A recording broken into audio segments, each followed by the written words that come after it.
Bismillahirrahmanirrahim. Innal hamdalillah nahmaduhu wa nasta'inuhu wa nastaghfiruh wa na'udzu billahi min shururi anfusina wa min sayyiati a'malina. Man yahdihillahu fala mudilla lahu wa man yudlil fala hadiya lahu. Asyhadu an la ilaha illallah wahdahu la syarika lahu wa asyhadu anna Muhammadan 'abduhu wa rasuluh sallallahu alaihi wa ala alihi wa ashabihi wa man tabi'ahum bi ihsanin ila yaumiddin. Amma ba'd. Alhamdulillah, kita bersyukur kepada Allah Subhanahu wa taala dan memuji kepadanya dengan sebanyak-banyak pujian yang telah memberikan kepada kita begitu banyak kenikmatan yang seandainya kita berusaha untuk menghitungnya, niscaya kita tidak akan bisa menghitungnya. Salawat dan salam semoga senantiasa Allah Subhanahu wa taala limpahkan kepada Nabi kita Muhammad sallallahu alaihi wasallam, keluarga beliau, para sahabat beliau, dan orang-orang yang mengikuti mereka dengan baik sampai akhir zaman. Hadirin yang dimuliakan oleh Allah Subhanahu wa taala, materi yang akan kita sampaikan pada sore hari yang berbahagia ini adalah tentang rukun Islam yang kelima. Alhamdulillah, 4 hari yang telah lalu secara berturut-turut kita sudah menyelesaikan satu persatu dari rukun Islam. Dimulai dari syahadatain, kemudian salat, kemudian zakat, kemudian puasa Ramadan, dan hari ini insyaallah akan kita selesaikan rukun Islam yang kelima, yaitu hajju baitillahil haram, berhaji ke rumah Allah Subhanahu wa taala. Al-hajj secara bahasa adalah al-qasdu, yaitu maksud. Adapun secara syariat atau istilah agama, maka yang dimaksud dengan al-hajju adalah bermaksud pergi ke rumah Allah SWT untuk melaksanakan ibadah di tempat-tempat tertentu, di waktu tertentu, sesuai dengan sunnah Rasulullah SAW. Yang dimaksud dengan haji secara syariat adalah pergi bermaksud ke rumah Allah SWT untuk melaksanakan ibadah tertentu di tempat tertentu, di waktu tertentu, sesuai dengan sunnah Rasulullah SAW. Ibadah haji ini adalah rukun yang kelima dari arkanul Islam. Rasulullah SAW bersabda, buniyal islamu ala khams, syahadati an la ilaha illallah wa anna Muhammadan Rasulullah wa iqamis salah wa ita'iz zakah wa shaumi Ramadan wa hajji baitillahil haram. Islam ini dibangun di atas 5 perkara. Yang pertama adalah syahadatain, bersaksi bahwasanya tidak ada sesembahan yang berhak disembah kecuali Allah, dan bersaksi bahwasanya Muhammad adalah Rasulullah.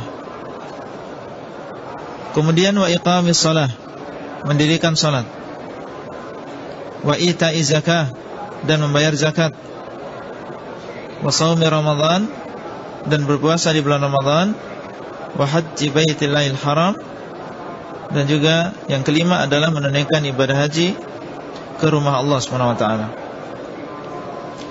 Hadis ini sahih, diriwayatkan oleh Bukhari dan Muslim dari Abdullah bin Umar radhiyallahu anhu. Di dalam hadis yang lain, Rasulullah SAW didatangi oleh malaikat Jibril yang menyamar sebagai seorang laki-laki dan bertanya kepada beliau tentang beberapa perkara. Di antaranya adalah ditanya tentang mal Islam, apa itu Islam. Maka beliau mengatakan, antashhada an la ilaha illallah wa anna Muhammadan Rasulullah wa tuqimas shalah wa tu'tiyaz zakah wa tasuma Ramadan wa tahujja baitallahil haram wa tahujjal bait in istata'ta ilaihi sabila. Yang namanya Islam, kata beliau, adalah engkau bersyahadat bahwasanya tidak ada sesembahan yang berhak disembah kecuali Allah, dan bersyahadat bahwasanya Muhammad adalah Rasulullah, dan engkau mendirikan salat, mendirikan zakat, berpuasa Ramadan, dan berhaji ke rumah Allah apabila engkau mampu datang untuk ke sana. Ini adalah dalil bahwasanya haji ini merupakan rukun Islam. Artinya dia memiliki kedudukan yang tinggi di dalam agama kita. Dan hukum dari ibadah haji ini adalah wajib. Sekali dalam umur kita, bagi siapa yang terpenuhi syarat wajibnya. Jadi haji ini bukan sesuatu yang sunnah. Dia adalah hukumnya wajib bagi orang yang mampu datang untuk ke sana. Allah berfirman, walillahi 'alan nasi hajjul bait man istata'a ilaihi sabila wa man kafara fa innallaha ghaniyyun 'anil 'alamin. Dan bagi Allah lah 'alan nas, atas manusia, hajjul bait, untuk melakukan ibadah haji. Man istata'a ilaihi sabila, barang siapa yang mampu datang untuk ke sana. Allah mengatakan walillahi 'alan nas, dan bagi Allah atas manusia. Atas manusia di sini berarti adalah diwajibkan bagi manusia. Dan beliau SAW juga mengatakan, ayyuhan nas qad furida alaikumul hajju fahujju. Wahai manusia, kata beliau, telah diwajibkan atas kalian al-hajj. Fahujju, maka hendaklah kalian pergi menunaikan ibadah haji. Beliau mengatakan qad furida alaikum. Furida itu kalau diterjemahkan dalam bahasa kita adalah diwajibkan. Furida artinya ujiba atau kutiba, yaitu diwajibkan atas kalian al-hajj, bagi siapa yang sudah terpenuhi syarat wajibnya. Fahujju, maka hendaklah kalian pergi menunaikan ibadah haji. Ini adalah perintah. Beliau mengatakan fahujju, hendaklah kalian pergi menunaikan ibadah haji, dan asal dari perintah adalah wajib. Faqala rajulun, maka berkata seseorang, akulla amin ya Rasulullah, apakah haji itu setiap tahun diwajibkan ya Rasulullah?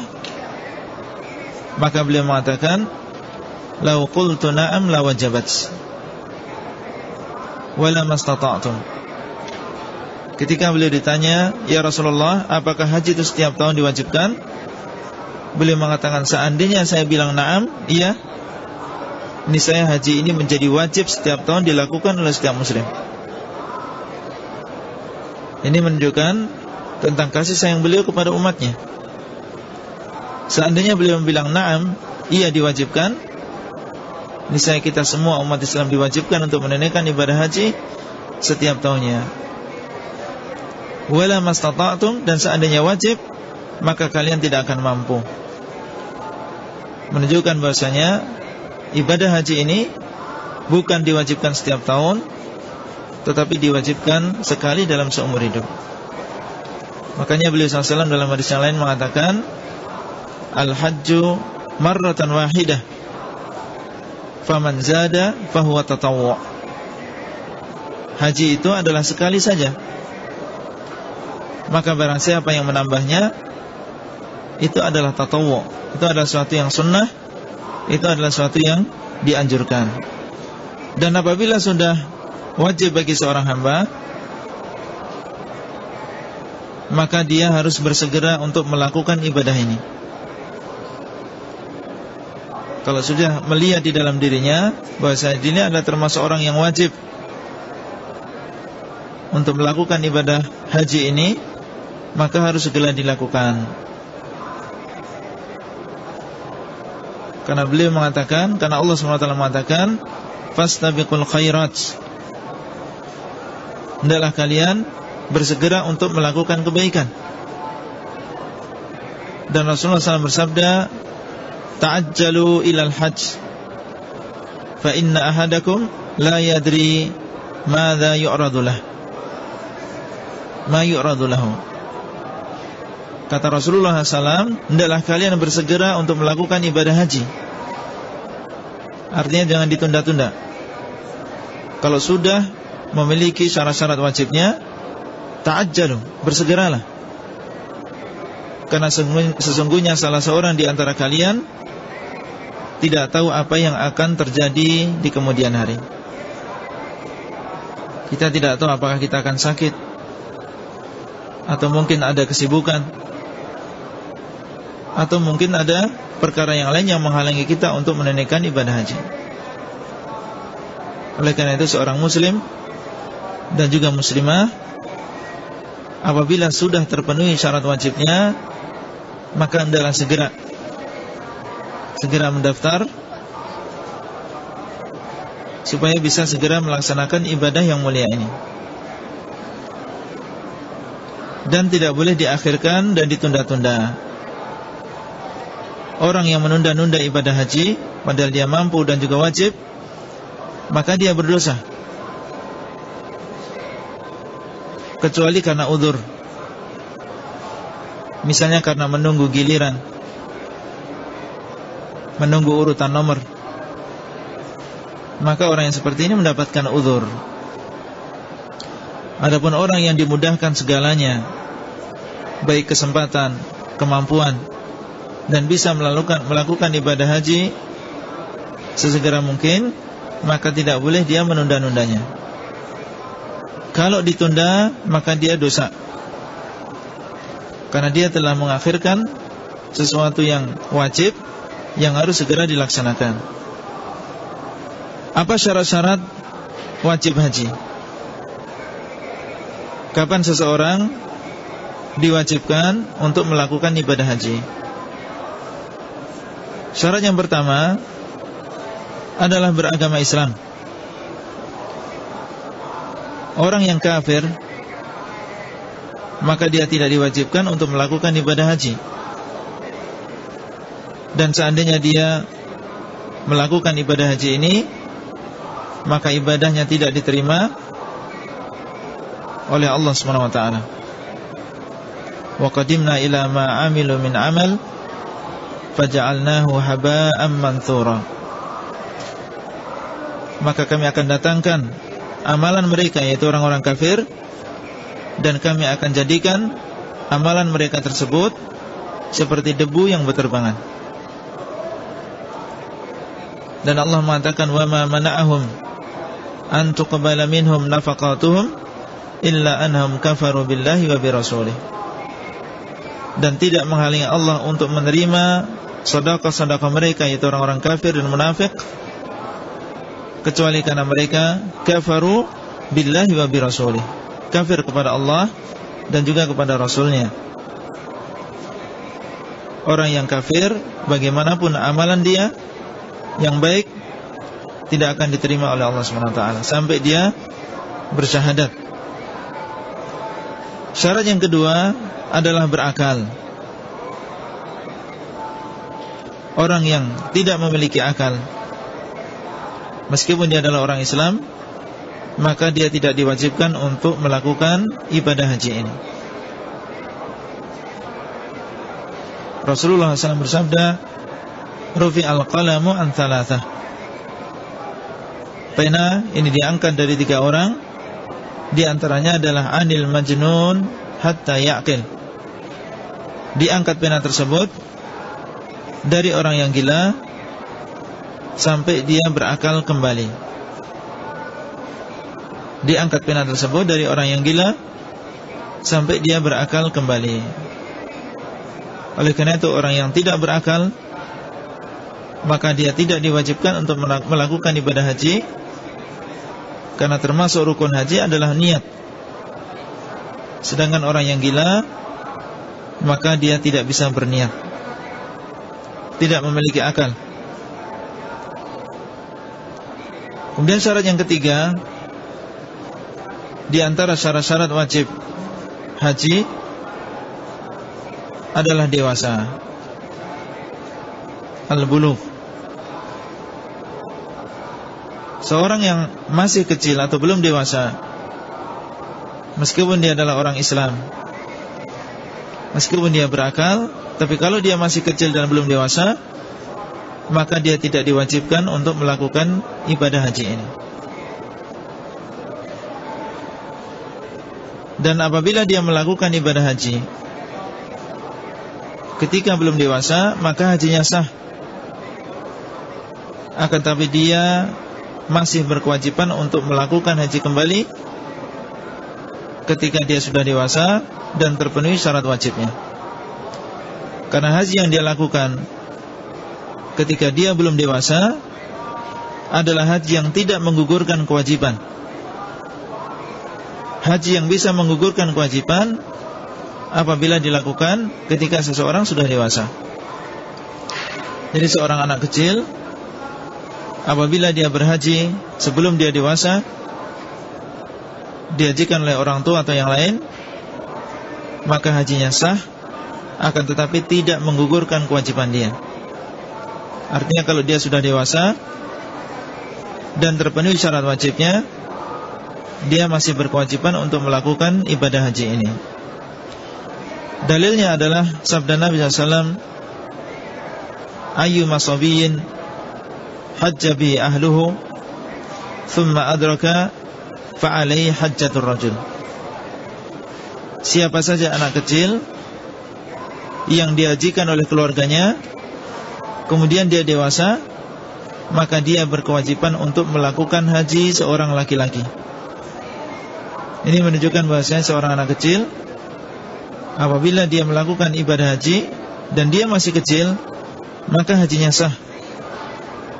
Akan tetapi idza adraka, kalau dia sudah dewasa, fa'alaihi hajjatur rajul, dia harus tetap melaksanakan ibadah haji kembali apabila terpenuhi syarat wajibnya. Dan ciri-ciri kedewasaan ada 3. Yang pertama, seseorang sudah berumur 15 tahun. Apabila sudah berumur 15 tahun, baik laki-laki maupun wanita, maka yakin bahwasanya dia sudah dewasa. Atau yang kedua, sudah keluar air mani, meskipun belum berumur 15 tahun. Karena Rasulullah SAW mengatakan, rufi'al qalamu an thalathah, di antaranya adalah anis sabi hatta yahtalim. Diangkat pena itu dari 3 orang, di antaranya adalah dari seorang anak kecil sampai dia ihtilam. Dan yang dimaksud dengan ihtilam adalah mimpi basah, menunjukkan bahasanya seorang anak apabila sudah keluar air mani, maka dia sudah dewasa, diwajibkan untuk sholat, diwajibkan untuk puasa, dan diwajibkan untuk berhaji apabila terpenuhi syarat-syarat wajib yang lain. Kemudian yang keempat, di antara syarat-syarat wajib melakukan ibadah haji ini adalah seseorang dalam keadaan merdeka. Artinya bukan sebagai seorang budak atau hamba sahaya. Seorang budak atau hamba sahaya maka dia tidak berkewajiban untuk melakukan ibadah haji. Meskipun dia adalah orang Islam, orang yang berakal, sudah dewasa, tapi kalau dia kedudukannya sebagai seorang budak atau hamba sahaya, maka dia tidak berkewajiban untuk melakukan ibadah yang mulia ini. Seandainya dia melakukannya, maka hajinya sah. Akan tapi haji tersebut tidak menggugurkan kewajiban dia. Kalau suatu saat dia dibebaskan dan dimerdekakan oleh majikannya, kemudian terpenuhi syarat wajibnya yang lain, maka dia berkewajiban untuk melakukan haji kembali. Dalilnya adalah sabda Nabi SAW, ayyuma abdin hajja bi ahluhu thumma u'tiqa fa'alai al-hajj. Budak mana saja, hamba sahaya mana saja yang berhaji bersama keluarganya dan dia dalam keadaan sebagai seorang budak, kemudian dia dibebaskan, dimerdekakan, maka dia berkewajiban untuk melakukan haji kembali. Kapan? Ketika sudah terpenuhi syarat-syarat wajib yang lain. Kemudian yang kelima, dan ini adalah yang terakhir dari syarat-syarat wajib haji, adalah memiliki al-istita'ah, memiliki kudrah, memiliki kemampuan. Dan kemampuan di sini mencakup kemampuan harta yang pertama, kemudian yang kedua adalah kemampuan fisik. Kemampuan harta adalah mampu untuk datang ke sini, baik bekal maupun kendaraan, dan juga mampu untuk membiayai atau membiayai keluarganya yang menjadi tanggungan dia dari sejak dia berangkat sampai dia pulang kembali. Berarti dia mampu di dalam masalah harta. Demikian pula yang kedua, mampu dalam masalah fisik. Apabila seseorang mampu masalah fisik dan juga harta, maka dia diwajibkan untuk datang sendiri melakukan ibadah haji. Dalilnya adalah firman Allah SWT, walillahi 'alan nasi hajjul bait man istata'a ilaihi sabila. Dan bagi Allah atas manusia untuk melakukan ibadah haji, man istata'a ilaihi sabila, bagi siapa yang mampu untuk menuju ke sana.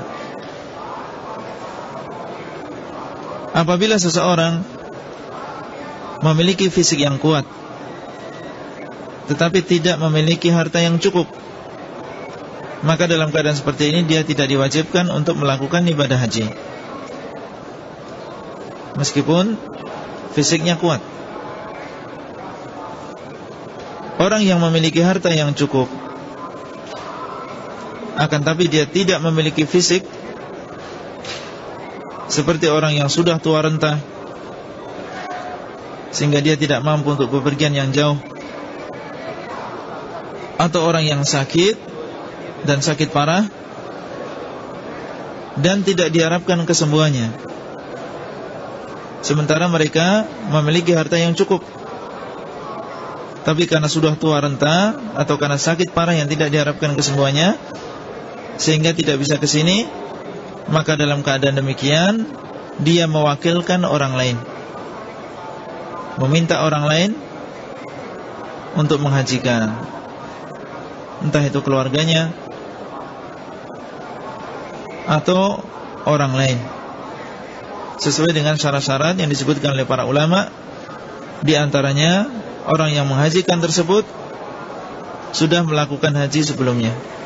Ini adalah syarat-syarat diwajibkannya haji bagi seseorang. Dan untuk wanita muslimah, maka termasuk syarat yang kelima, yaitu memiliki kemampuan, adalah apabila dia memiliki mahram yang menemani dia untuk melakukan ibadah haji ini.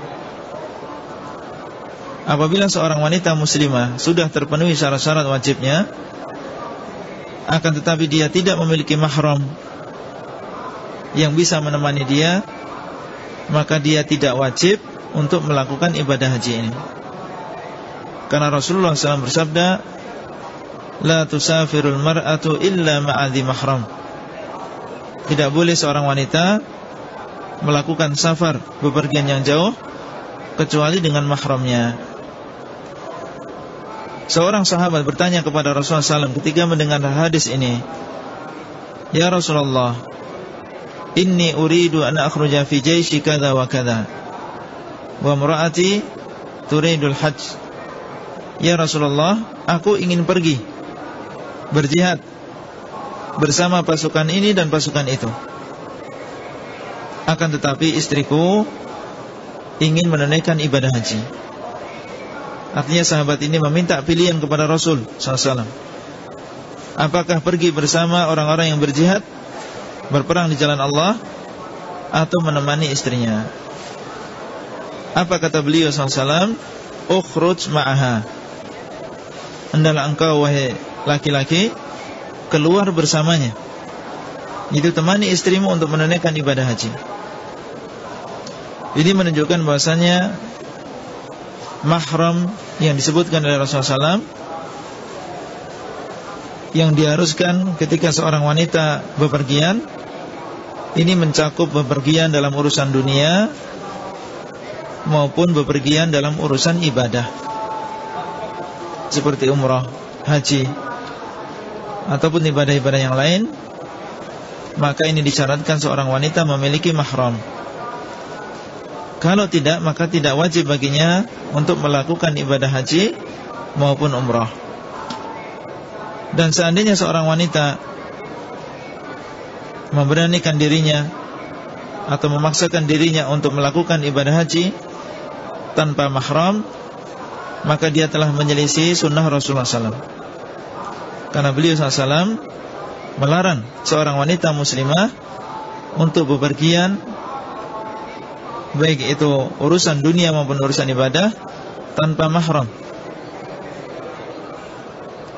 Namun haji yang dia lakukan apabila terpenuhi rukun-rukun dan juga syarat-syaratnya, dan terpenuhi kewajiban-kewajibannya, maka haji tersebut sah. Haji tersebut sah, akan tapi dia melakukan sebuah dosa.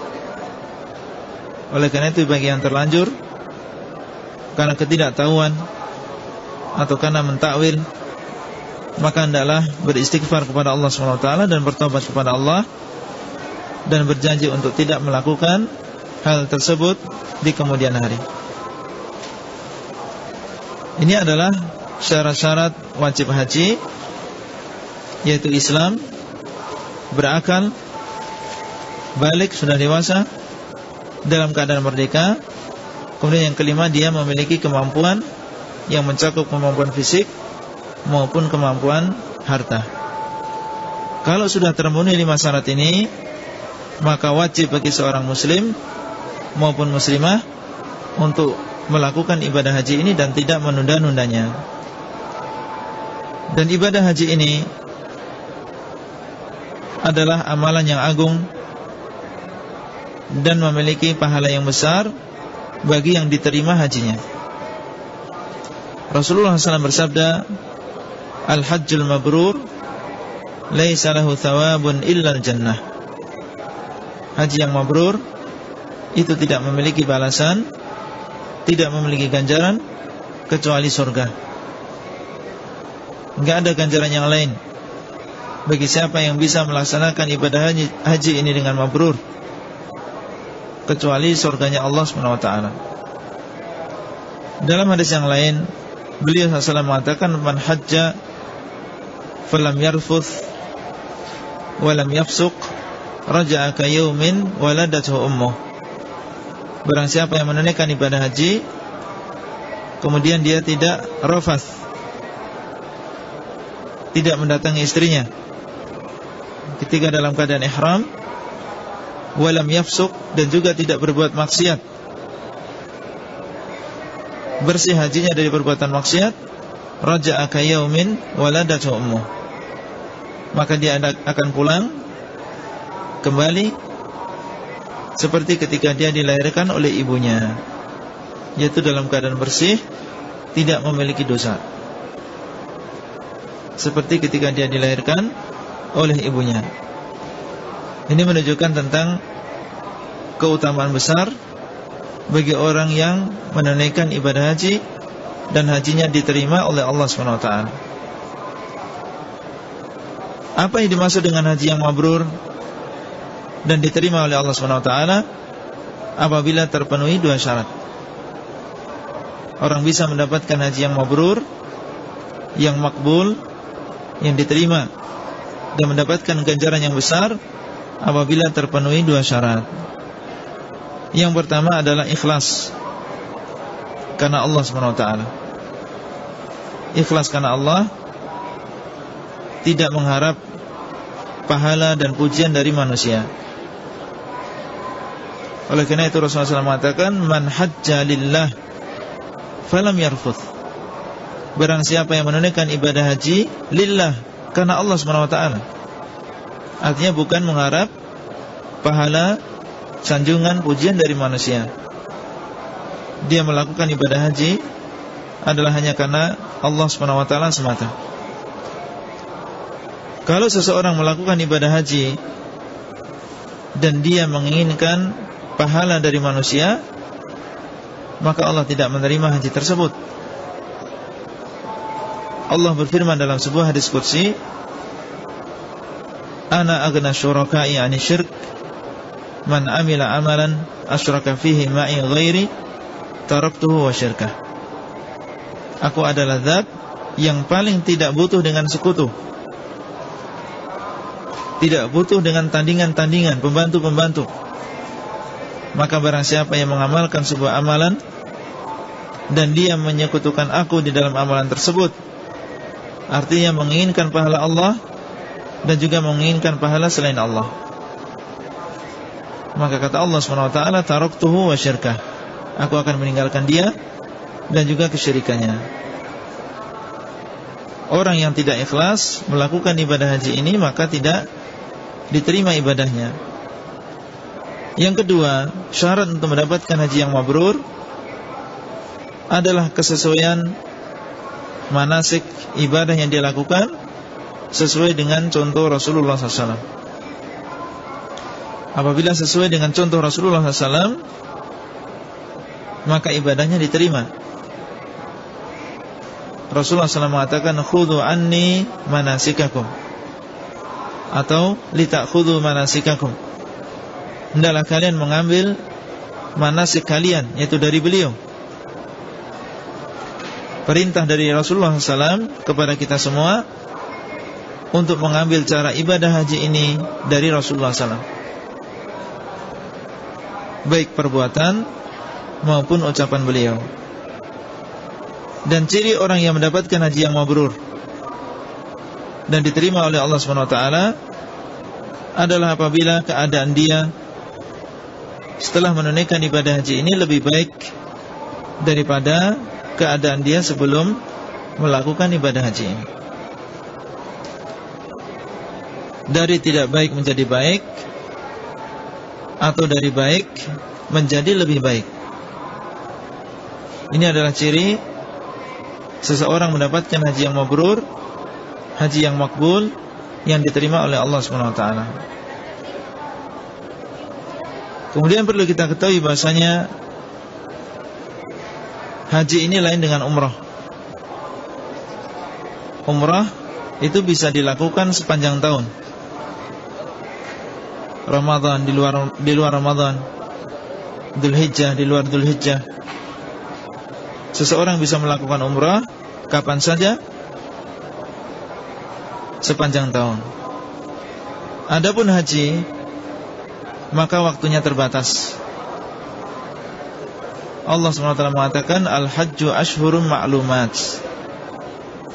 Ibadah haji itu adalah ashhurun ma'lumat, yaitu beberapa bulan yang diketahui, tertentu, bukan sepanjang tahun, yaitu bulan Syawal, bulan Dzulqa'dah, kemudian 10 hari yang pertama dari bulan Dzulhijjah. Bulan Syawal, bulan Dzulqa'dah, 10 hari yang pertama dari bulan Dzulhijjah. Ini adalah waktu-waktu untuk bisa ihram haji. Jadi kalau kita ingin berhaji, maka kita tidak boleh ihram di luar waktu-waktu ini. Kalau kita ingin berhaji tahun ini, maka kita berhajinya setelah waktu atau setelah datang waktu Syawal. Setelah datang bulan Syawal, yaitu bulan setelah Ramadan. Kalau kita berihram di bulan Syawal, maka ihram kita ini bisa dianggap ihram haji. Tapi kalau ada orang yang datang ke sini di bulan Ramadan, kemudian dia niat tidak mau pulang ke negaranya, dan sudah ihram untuk melakukan ibadah haji di bulan Ramadan, maka berarti dia sudah ihram di luar bulan haji, yaitu di bulan Ramadan. Maka ini tidak bisa dianggap sebagai ihram haji. Jadi ihram untuk melakukan ibadah haji adalah di bulan Syawal, Dzulqa'dah, dan juga 10 hari yang pertama di bulan Dzulhijjah. Karena waktu haji ini adalah waktu yang terbatas. Adapun waktu umrah, maka ini sepanjang tahun dan tidak dibatasi dengan waktu-waktu tertentu. Kemudian poin yang selanjutnya adalah tentang rukun-rukun haji, yaitu amalan-amalan yang wajib dilakukan oleh seorang yang melakukan ibadah haji dan tidak boleh ditinggalkan dan tidak ada gantinya.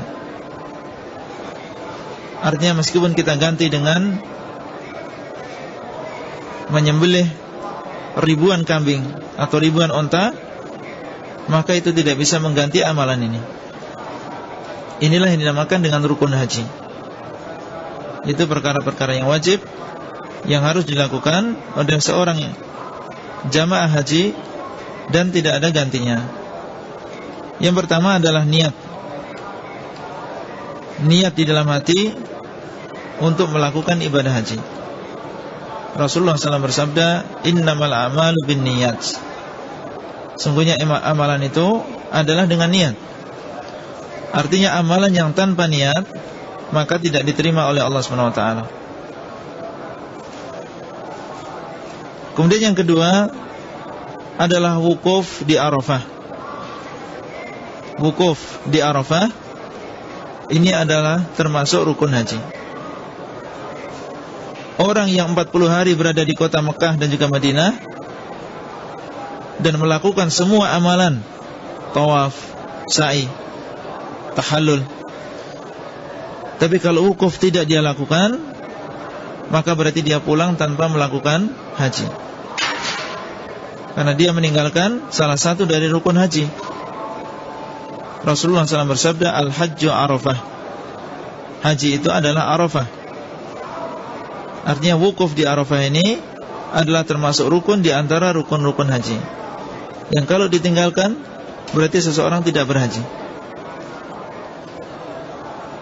Di wukuf di Arafah ini adalah termasuk rukun. Dan yang penting seseorang berada di padang Arafah pada tanggal 9 Dzulhijjah atau pada malam harinya, apabila dia datang terlambat. Entah dia dalam keadaan sehat, dalam keadaan sakit, dalam keadaan bangun, dalam keadaan tidur, yang penting dia berada di padang Arafah pada waktu yang sudah ditentukan. Kalau sudah dia lakukan, berarti dia sudah melakukan rukun yang paling besar di antara rukun-rukun haji ini, yaitu wukuf di padang Arafah. Yang ketiga adalah tawaf, yang dinamakan dengan tawaf ifadah. Ini juga merupakan rukun haji, yang kalau tidak dilakukan tidak sah hajinya dan tidak ada gantinya. Allah mengatakan wal yattawafu bil baitil atiq, dan hendaklah mereka tawaf di rumah Allah SWT yang kuno. orang yang melakukan haji tamattu, maka tawaf ifadah ini dilakukan pada tanggal 10. Demikian pula orang yang haji qiran maupun yang haji ifrad, ketiga-tiganya melakukan tawaf ifadah ini kapan? Pada tanggal 10 Dzulhijjah.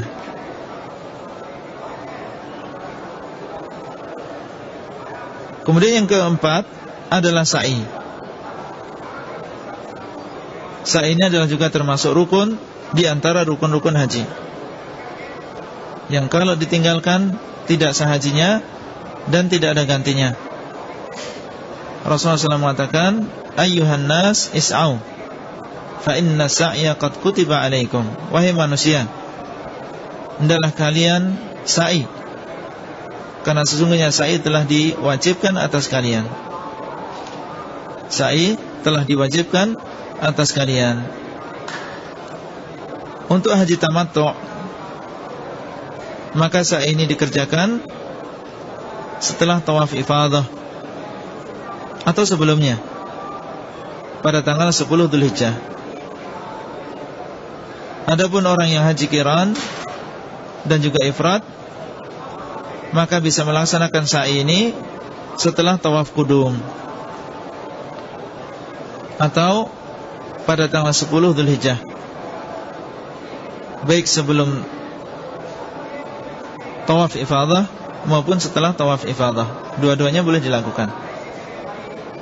Jadi 4 perkara ini adalah termasuk rukun haji yang harus dilakukan dan tidak ada gantinya. Kalau kita sudah melakukan ini, maka berarti kita sudah melakukan perkara yang paling penting di dalam ibadah haji ini. Kemudian yang selanjutnya adalah tentang kewajiban-kewajiban haji, yaitu amalan-amalan yang diwajibkan oleh seorang yang melakukan ibadah haji, dan apabila ditinggalkan, baik sengaja atau tidak sengaja, maka dia terkena dam. Jadi seandainya ditinggalkan, masih ada gantinya. Dan ini yang membedakan antara kewajiban haji dengan rukun-rukun haji. Karena rukun-rukun ini tidak ada gantinya, sementara kewajiban-kewajiban haji ini masih bisa diganti. Seandainya kita pulang ke Indonesia, tidak melakukan ibadah ini, yaitu ibadah kewajiban haji ini, atau di antara amalan-amalan yang merupakan kewajiban haji ini, maka bisa kita gantikan dan bisa kita wakilkan orang lain untuk membayar dam. Yang pertama adalah ihram, niat dari miqat. Niat dari miqat. Dan miqat ini adalah tempat-tempat yang merupakan start kita untuk melakukan ibadah haji maupun umrah.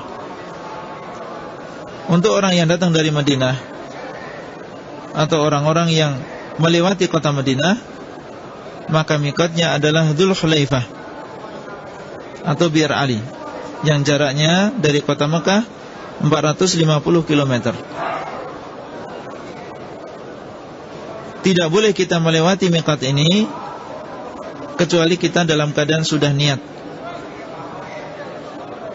Kalau kita melewati miqat Dzul Hulaifah ini sementara kita tidak niat, dan baru niat setelah kita melewati miqat ini, berarti kita sudah meninggalkan salah satu kewajiban haji. Meninggalkan salah satu kewajiban haji. Artinya kita harus membayar dam, karena kita meninggalkan salah satu dari kewajiban haji. Demikian pula apabila kita datang langsung dari Indonesia, langsung datang ke Mekah dan tidak mampir terlebih dahulu ke kota Madinah, maka miqat kita adalah Yalamlam. Miqat kita adalah Yalamlam. Dan ini adalah miqat orang-orang Yaman yang posisinya berada di sebelah selatan kota Mekah, jaraknya kurang lebih 95 km. Kalau kita datang dari Indonesia langsung menuju kota Mekah untuk menunaikan ibadah haji ataupun umrah, maka miqat kita adalah dari sana. Karena pesawat yang datang dari Indonesia ini langsung menuju ke kota Jeddah. Dan Jeddah ini posisinya setelah miqat. Artinya kalau kita mau ihram, mau niat, berarti kita niat sebelum sampai ke kota Jeddah, yaitu ketika kita melewati Yalamlam. Dan itu berarti niat kita berada di atas pesawat. Niat kita berada di atas pesawat, karena pesawat akan melewati Yalamlam sebelum turun di kota Jeddah. Sehingga nasihat kita, apabila kita mau langsung datang ke kota Mekah dan tidak mampir ke kota Madinah, maka hendaklah dia memakai pakaian ihram sebelum dia memasuki pesawat. Mandi terlebih dahulu, memakai pakaian ihram, sehingga nanti kalau sudah mendekati Yalamlam, dia sudah siap dan tinggal meniatkan atau tinggal melakukan niat haji atau umrah. Kalau dia turun ke kota Jeddah kemudian baru setelah itu melakukan niat, berarti dia sudah meninggalkan salah satu kewajiban haji, karena dia melewati Yalamlam dan tidak niat. Padahal termasuk kewajiban haji adalah niat dari miqat. Ini adalah kewajiban yang pertama, yaitu niat dari miqat. Dan barang siapa meninggalkannya, maka dia berkewajiban untuk membayar dam, menyembelih seekor kambing di Mekah, di tanah haram, dan dibagikan bagi orang-orang fakir miskin yang ada di sana. Dan kita tidak boleh mengambil sedikit pun dari daging tersebut. Kemudian yang kedua adalah wukuf di Arafah sampai tenggelam matahari. Wukuf di Arafah sendiri tadi kita sebutkan adalah termasuk rukun. Dan wukuf sampai tenggelam matahari, sampai maghrib, ini termasuk kewajiban.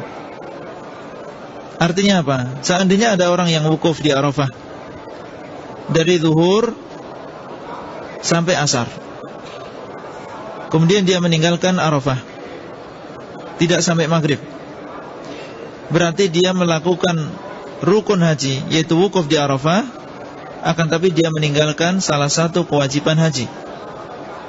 Karena termasuk kewajiban dia adalah wukuf sampai tenggelam matahari. Kalau sebelum tenggelam matahari dia sudah meninggalkan Arafah, berarti dia melakukan rukun haji, akan tapi dia meninggalkan apa yang dinamakan dengan kewajiban haji. Maka dia wajib untuk membayar dam, karena dia sudah meninggalkan Arafah ini sebelum waktunya. Kewajiban dia adalah wukuf di Arafah sampai tenggelam matahari. Oleh karena itu, bagi saudara-saudara yang mengurus jamaah, baik travel maupun pemerintah, hendaklah bertakwa kepada Allah SWT dan menjaga bagaimana supaya jamaah kita ini bisa melaksanakan haji secara sempurna, baik rukun-rukunnya maupun kewajiban-kewajibannya. Biarkanlah mereka untuk melakukan wukuf di Arafah ini sampai tenggelam matahari. Kemudian yang selanjutnya, di antara kewajiban-kewajiban haji adalah bermalam di Muzdalifah. Muzdalifah ini adalah tempat antara Arafah dengan Mina. Mina, Muzdalifah, Arafah. Setelah kita dari Arafah, seharian di sana, pada malam harinya kita diwajibkan untuk bermalam di Muzdalifah. Dan ini adalah termasuk kewajiban. Seandainya kita tidak bermalam di Muzdalifah, meskipun sebentar, maka berarti kita sudah meninggalkan salah satu kewajiban haji. Seperti orang yang pergi dari Arafah langsung ke Mina atau langsung ke Mekah tanpa bermalam di Muzdalifah, maka ini dia telah meninggalkan salah satu kewajiban haji, dan wajib baginya untuk membayar dam. Dan yang dimaksud dengan bermalam di sini adalah bermalam setelah pertengahan malam, meskipun cuma sebentar. Apabila orang melewati Muzdalifah sebelum pertengahan malam, kemudian dia langsung meninggalkan Muzdalifah, berarti dia belum bermalam. Yang dimaksud dengan bermalam adalah kalau dia bermalam setelah pertengahan malam, meskipun hanya sebentar, melewat dengan kendaraan atau lewat dengan jalan kaki, kemudian langsung menuju ke Mina. Yang penting setelah pertengahan malam dia melewati Muzdalifah, maka dia sudah dianggap bermalam di Muzdalifah. Kemudian yang selanjutnya, di antara kewajiban haji adalah melempar jumrah Aqabah pada pagi hari di tanggal 10 atau setelah zuhur atau malam harinya, dan juga melempar 3 jumrah, itu jumrah yang kecil, yang wusta, maupun yang besar. Kapan? Setelah tergelincirnya matahari pada tanggal 11 dan 12 bagi orang yang nafar awal, atau 11, 12 dan 13 bagi orang yang nafar tsani. Lempar jumrah pada tanggal 11, 12 dan 13 ini waktunya adalah setelah zuhur, yaitu setelah tergelincirnya matahari. Tidak boleh seorang jamaah melempar jumrah sughra, wusta dan kubra pada tanggal 11, 12 dan 13 sebelum datangnya waktu salat zuhur.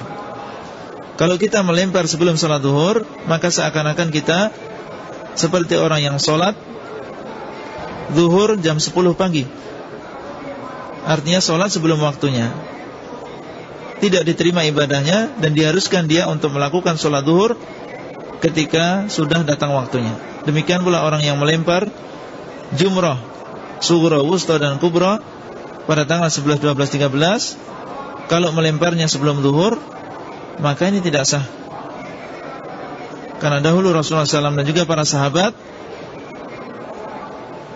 ketika mereka mau melempar 3 jumrah ini pada tanggal 11, 12 dan 13, mereka menunggu.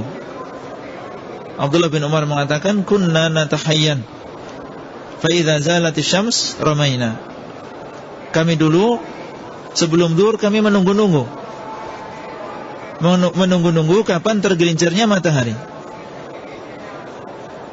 Apabila matahari sudah tergelincir, sudah menuju ke arah barat, ramaina, maka kami baru melempar. Menunjukkan bahasanya melempar jumrah pada hari-hari itu adalah dilakukan setelah zuhur. Waktunya sampai kapan? Sampai terbit fajar pada hari berikutnya. Alhamdulillah, waktunya panjang, setengah hari, kemudian malam hari, habis maghrib, habis isya, sampai waktu subuh. Itu adalah waktu kita untuk melempar jumrah. Oleh karena itu, kenapa kita tergesa-gesa? Alhamdulillah, waktunya panjang, dan sekarang sudah diberikan fasilitas yang cukup lumayan, sehingga insya Allah tidak akan ada desak-desakan di antara jamaah. Adapun jumrah Aqabah, maka ini bisa dilempar pagi hari setelah seseorang bermalam di Muzdalifah, kemudian dia langsung ke Mina, maka bisa langsung melempar jumrah Aqabah, dan waktunya panjang sampai terbit fajar hari berikutnya. Ini adalah termasuk kewajiban. Kalau kita tidak melakukannya, tidak melempar jumrah Aqabah, tidak melempar jumrah sughra, wusta dan kubra pada tanggal 11, 12, 13, maka berarti kita meninggalkan sebuah kewajiban haji. Kemudian yang selanjutnya adalah bermalam pada hari-hari tasyrik di Mina. yaitu malam tanggal 11, malam tanggal 12, 2 malam bagi orang-orang yang nafar awal, ditambah malam tanggal 13 bagi orang-orang yang nafar tsani. Ini adalah termasuk kewajiban haji juga. Kalau ditinggalkan, maka seseorang terkena dam. Kemudian selanjutnya adalah tahallul, yaitu mencukur rambut atau menggundulnya bagi laki-laki, dan bagi wanita hanya diperbolehkan untuk memendekkan rambut. Ini juga termasuk kewajiban di antara kewajiban-kewajiban haji. Yang terakhir adalah tawaf wada, tawaf perpisahan, yang kita lakukan sebelum kita meninggalkan kota Mekah. Yang kita lakukan sebelum kita meninggalkan kota Mekah. Ini adalah kewajiban, harus dilakukan oleh orang yang haji, baik laki-laki maupun wanita, kecuali satu golongan saja, yaitu seorang wanita yang haid atau nifas. Maka dalam keadaan seperti ini, dia gugur kewajibannya untuk melakukan tawaf wada. Rasulullah SAW bersabda, umiran nas ayyakuna akhiru ahdihi bil bait illa annahu khuffifa anil haid. Manusia diperintah untuk menjadikan amalan yang terakhir kali yang dia lakukan adalah bil bait, yaitu tawaf di rumah Allah SWT. Illa annahu khuffifa anil haid. Akan tapi ini diringankan, diberikan rukhsah, diberikan keringanan bagi orang yang haid. Artinya seorang wanita yang haid tidak diharuskan dia menunggu sampai suci untuk melakukan tawaf wada ini. Kalau sudah waktunya untuk pergi, dia dan juga rombongannya, sementara dia dalam keadaan haid, maka diperbolehkan dia untuk meninggalkan tawaf wada ini. Adapun yang lain, maka diwajibkan. Termasuk diantaranya orang yang sakit, maka yang lain ini membantu dia untuk melakukan tawaf wada ini, karena tawaf wada ini tidak gugur atas orang yang sakit. Yang gugur adalah orang yang haid saja. Seorang yang sudah tua, orang yang sakit, maka tetap berkewajiban untuk melakukan tawaf wada ini dibantu dengan yang lain.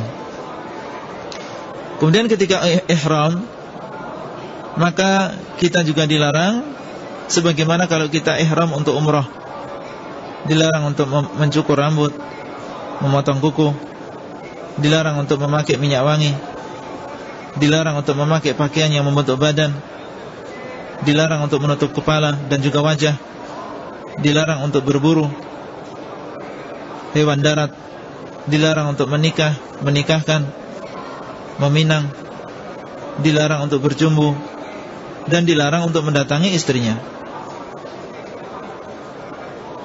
Kemudian yang terakhir adalah tentang masalah al-hadiyu, yaitu hewan yang disembelih. Dan al-hadiyu di sini terbagi menjadi 2. Ada hadiyu hewan sembelihan yang disembelih karena rasa syukur kita kepada Allah SWT. Dan ada hadiyu hewan sembelihan yang disembelih bukan karena rasa syukur, akan tapi karena menebus kesalahan, atau dinamakan dengan damu jubran, yaitu hadiyu yang fungsinya adalah untuk menebus kesalahan. Yang pertama adalah hadiyu syukran, hadiyu yang disembelih karena rasa syukur kita kepada Allah. Contohnya adalah hadiyu tamattu dan juga hadiyu qiran. Orang yang melakukan ibadah haji tamattu, artinya dia datang safar, bepergian, dan melakukan umrah sekaligus ibadah haji. Melakukan umrah terlebih dahulu di bulan-bulan haji, kemudian melakukan ibadah haji. Berarti dia dalam satu safar, dalam satu bepergian, melakukan 2 ibadah yang agung sekaligus, yaitu ibadah umrah, kemudian ibadah haji. Inilah yang dinamakan dengan haji tamattu. Melakukan umrah terlebih dahulu, kemudian tahallul, kemudian menunggu sampai tanggal 8 Dzulhijjah, Kemudian baru setelah itu melakukan ibadah haji sampai akhir. Nah, ini juga diwajibkan untuk membayar dam. Cuma damnya di sini adalah damu syukran, yaitu dia bersyukur kepada Allah karena dia telah dimudahkan untuk melakukan dua ibadah sekaligus dalam satu safar, ibadah umrah dan juga ibadah haji. Jadi dam di sini adalah dam karena rasa syukur kita. Termasuk di antaranya qiran. Orang yang berhaji haji yang qiran, yaitu haji yang menggabungkan amalan umrah dan haji dalam satu amalan.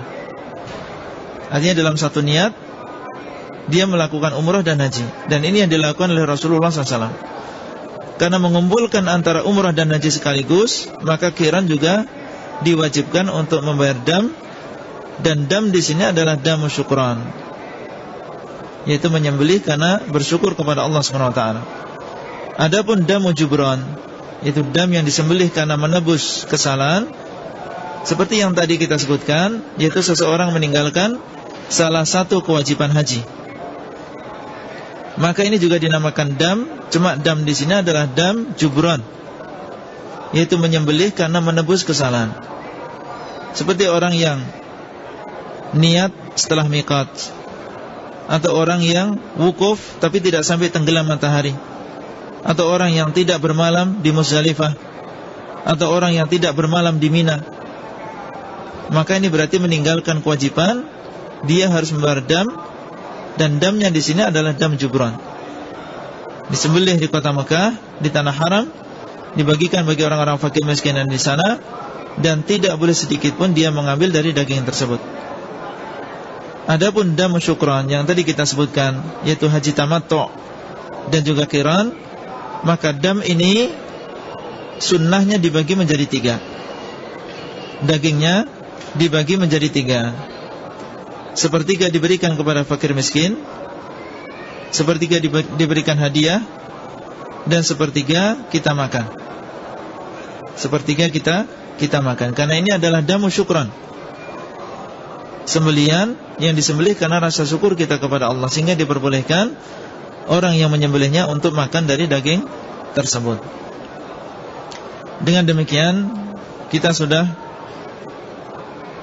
menyelesaikan materi yang terakhir dari rukun Islam yang kelima ini, yaitu tentang haji ke rumah Allah SWT.